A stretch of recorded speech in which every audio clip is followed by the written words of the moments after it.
NASA کی telescope Hubble اور staple کی مدد سے ثبوت ملے ہیں کہ دو ایکسو پلانٹ جو کہ 218 نوری سال کی دوری پر ہیں ان پر پانی موجود ہے۔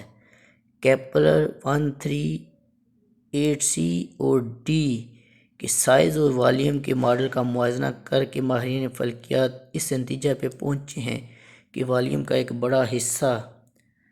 ایسے مواد سے بنا ہے جو چٹان سے ہلکا اور ہائیڈروجن یا ہیلیم سے بھاری ہے، یہ پانی کو ظاہر کرتے ہیں۔ ریسرچرز کا خیال ہے کہ سیارے کی سطح پر براہ راست زمین کی طرح سمندر نہیں۔